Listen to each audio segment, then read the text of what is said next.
पहाड़ों से घिरे हिमाचल प्रदेश पर कर्ज का पहाड़ लगातार बढ़ता जा रहा है। हिमाचल में करीब 2.5 साल पहले आई सुक्खू सरकार लगातार कर्ज में डूब रही है। हिमाचल के आर्थिक संकट की वजह सरकार की तरफ से बांटी जा रही फ्रीबीज को माना जा रहा है। जहां 2.5 साल पहले हुए विधानसभा चुनाव के वक्त कांग्रेस ने जो मुफ्त की कई योजनाओं का वादा किया था, उन वादों को सरकार बनने पर कांग्रेस ने पूरा किया। हालांकि इन वादों को पूरा करने का नतीजा ये हुआ कि उसने राज्य पर कर्ज बढ़ा दिया। ऐसे में वर्तमान में प्रदेश की कांग्रेस सरकार के मुखिया सुखविंदर सिंह सुक्खू ने कुछ कठोर कदम उठाने शुरू कर दिए हैं, जिसमें उन्होंने हिमाचल प्रदेश में मुफ्त की योजनाएं बंद करने की घोषणा कर दी है, जिसमें फ्री बिजली, फ्री पानी और फ्री बस सेवा जैसी कई मुफ्त योजनाओं पर कैंची चला दी गई है। ऐसे में आइए विस्तार से जानते हैं कि आखिर सुक्खू सरकार को ये कदम क्यों उठाना पड़ा और इस कदम को उठाने के पीछे की असली वजह क्या है।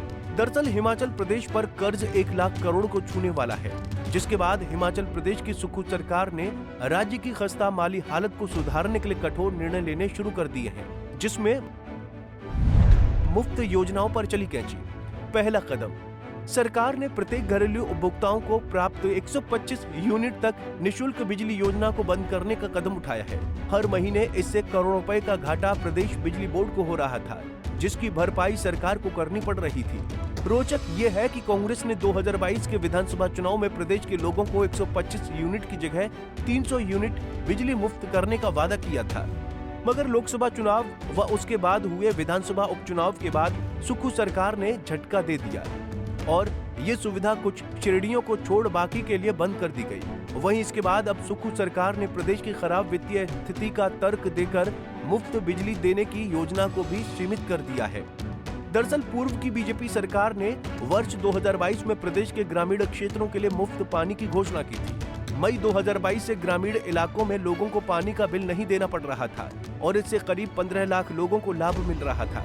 ऐसे में अब सुक्खू सरकार के फैसले से लाखों लोगों को जेब ढीली करनी होगी। हालांकि बीपीएल, आईआरडीपी, एकल नारी, विधवा महिला, दिव्यांग श्रेणी के लोगों को पानी का बिल नहीं देना पड़ेगा, जबकि अन्य श्रेणी के लोगों को पानी का 100 रुपए मासिक बिल देना पड़ेगा। ये निर्णय भी सुक्खू सरकार ने विभाग की आर्थिक बदहाल हालत को देखकर लिया है। यही नहीं, सुक्खू सरकार ने घाटे में चल रही एचआरटीसी में भी मुफ्त यात्रा पर चाबुक चला दिया है। पुलिस, छात्र, महिलाएं व अन्य वर्गों के लिए जो यात्रा में छूट थी या निःशुल्क थी, उस पर कैंची चला दी है। उम्मीद जताई गई है कि इससे करोड़ों का जो घाटा हो रहा है उस पर काबू पाया जा सकेगा। साथ ही प्रदेश के विश्राम गृह, चाहे वो लोविनी का हो या जल शक्ति विभाग, वन या बिजली बोर्ड का विभाग हो, सभी में सरकारी कर्मियों या अन्य श्रेणियों को नामात्र शुल्क की सुविधा खत्म करके सबके लिए नई दरें तय कर दी है, ताकि इनकी दशा और दिशा को सुधारा जा सके। वहीं महिलाओं को हर महीने 1500 रुपए देने का जो ऐलान किया था, उसके मापदंडों में भी सख्ती कर दी गई है। अब इस मद पर सरकार का काफी कम पैसा खर्च होगा। अब ऐसे में आपको ये बताते हैं कि जिस कर्ज की वजह से सुक्खू सरकार को ये कदम उठाना पड़ा, वो कर्ज कितना है। हिमाचल सरकार पर कितना कर्ज? हिमाचल सरकार पर करीब 94,000 करोड़ रुपए का कर्ज और 10,000 करोड़ की कर्मचारियों की देनदारी बकाया है। हिमाचल प्रदेश का कर्ज से जीएसडीपी रेशियो 2024 और 25 के बजट में बढ़कर 42.5% हो गया है, जो 2022 और 23 में 40% था। ये सभी राज्यों के औसत अनुपात से काफी ज्यादा है। सरकार की आमदनी का ज्यादातर हिस्सा सैलरी, पेंशन, पुराने कर्ज का ब्याज और पुराना कर्ज लौटाने में खर्च होता है। केंद्र से भी निरंतर बजट में कटौती हो रही है। बाकी रही सही कोर कसर कांग्रेस सरकार की मुफ्त योजनाओं और गारंटियों ने पूरी कर दी है।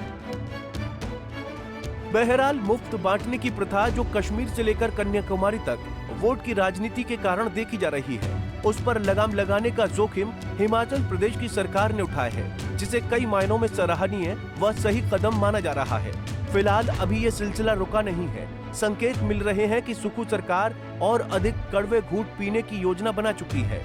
आमदनी बढ़ाने के लिए सरकार ने जमीन फरोख्त, पंजीकरण समेत अन्य कई सेवाओं की दरों में कई गुना बढ़ोतरी की है, ताकि उसका खजाना भर सके और आर्थिक आपात से बचा जा सके। फिलहाल वर्तमान में प्रदेश की सरकार ने जो कठोर कदम उठाकर कड़वे घूंट पीने का जोखिम उठाया है, क्या वो कड़वा घूंट प्रदेश की खराब आर्थिक स्थिति को संजीवनी दे पाएगा? ये तो आने वाला वक्त ही बताएगा। Bureau report, Punjab Kesari TV. हमसे जुड़े रहने के लिए हमारे YouTube चैनल को सब्सक्राइब करें और नई वीडियो की नोटिफिकेशन के लिए बेल आइकॉन को दबाएं।